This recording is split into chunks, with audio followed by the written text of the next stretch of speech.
तसं स्टेजवर बोलण्याची जास्त मला सवय नाही. एक असं मला वाटलं की तुम्हाला कळावं की आपली मुलं कोणाच्या हातात आहेत. So your children are in right hands. सरांचं डेडिकेशन, सरांची मेहनत ही मी जवळून पाहिलेली आहे.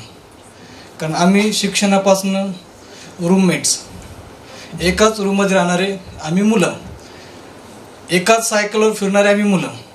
मी थोडा तब्येतीने थोडा चांगला होतो, सर थोडे कमजोर होते. तर हे जे आहेत ही त्यांची मेहनत आहे आणि हे खरंच त्यांचं एक तप त्यांनी एका क्लासमध्ये घालवलं. हे आमचे सर्व मित्र आहेत, क्लासमेट्स आहेत. विचार करा, 2005ला 1,30,000 पेमेंट सोडून, आजचे नाही 2005, सरांना माहीत आहे कारण आम्ही सर्व गोष्टी शेअर केल्या. तर 1,30,000चे पेमेंट सोडून त्यांनी स्वतःचा क्लास काढला. असं नाही की पेमेंट त्यांना कमी होतं, थोडं मागे पुढे व्हायचं पण पेमेंट भेटायचं.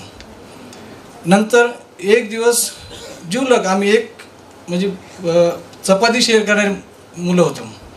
एक दिवस सकाळी मी आलो, म्हटलं संतोष आम्ही मित्र आहोत, म्हटलं सरकारी नोकरी फिक्स गॅरंटेड, 3 वर्षाचं 3,000, नंतर फिक्स पगार, चल.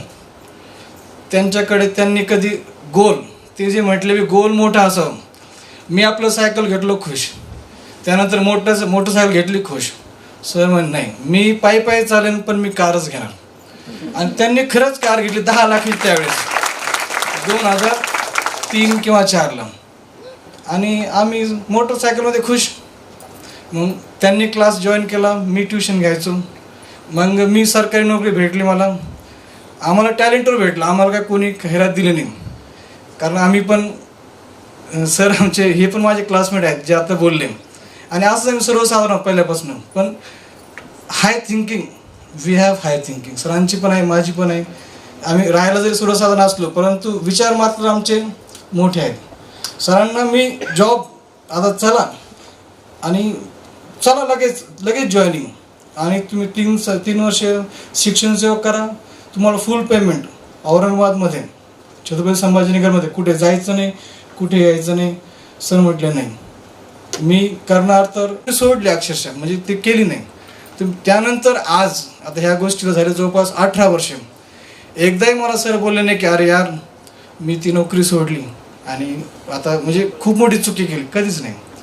तर पालकांना मला स्पेशली सांगायचं की तुमची मुलं हे खरंच एक सुरक्षित ठिकाणी आहेत आणि ते खरंच चांगले होणार, त्यामध्ये काही शंका नाही. आणि मी सरांना म्हटलं की मला बोलायचं आहे, मी तुमच्यासाठी आलो. बाकी मला स्टेज, कारण मी सरकारी नोकर आहे, मला काय स्टेज भेटलं काय नाही भेटलं काय, माझं तर पेमेंट होणारच आहे. म्हणजे ह्या याचं मला काही बेनिफिट नाही. हे फक्त मी पालकांसाठी आलो की बाबा तुम्हाला वाटायला नको की अरे या, कारण मी स्वतः उस्मानपुरातून दररोज जातो, माझा तो रूट आहे. तुम्ही पहा दुपारी इतके मुलं दिसतात, म्हणजे साधे सिंपल ड्रेसपासून तर हायफाय ड्रेसमधले, आणि एवढी झुंबड की असं वाटतं की अरे बापरे हे काय.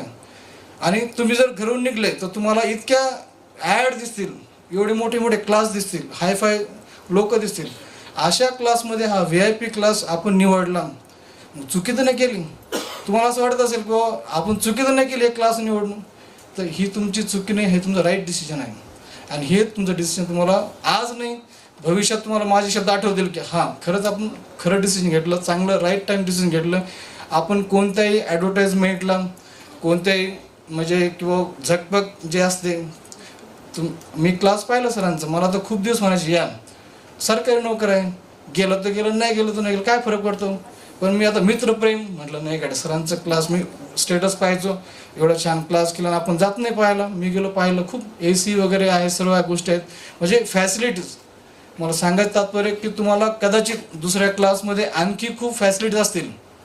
आता आमची मुलं छोटे आहेत त्यामुळे आम्ही कधी कोणता क्लास पाहिला नाही, परंतु एक जनरल जे दिसतं इथे तुम्हाला 2 फॅसिलिटीज कदाचित कमी वाटत असतील, परंतु क्लास हा फॅसिलिटीवर नाही चालत. क्लास चालतो मास्टर माइंड. आणि हे आईन्स्टाईन तुमच्यासमोर बसलेले आहेत, जे तुमचे मुलं आहेत त्यांना माहीत आहे आईन्स्टाईन कोण आहे, आणि खरंच आईन्स्टाईन आहेत. हे मी तुम्हाला चॅलेंज देतो, तुम्ही कोणतंही बुक घ्या, कोणतंही एक गणित किंवा एक प्रॉब्लेम तुम्ही त्यांना वाचून दाखवा. तुमच्या 3ऱ्या-4थ्या शब्दानंतर ते पूर्ण गणित ते तुम्हाला सांगतील तोंडी की हे असं आहे आणि याचं सोल्युशन असं आहे. म्हणजे आईन्स्टाईन तुमच्यासमोर आहेत, फक्त तुम्ही त्याचा उपयोग करून घ्या, त्याचा तुम्ही चीज करा. फीज येत राहते जात राहते, बाकी गोष्टी होत राहतात, परंतु तुम्हाला म्हणजे विद्यार्थ्यांना किंवा त्यांचं जे ज्ञान आहे त्या ज्ञानाचे सोनं करा आणि त्यांचं आणि तुमचं आणि तुमच्या पाल्यांचं नाव मोठं करा.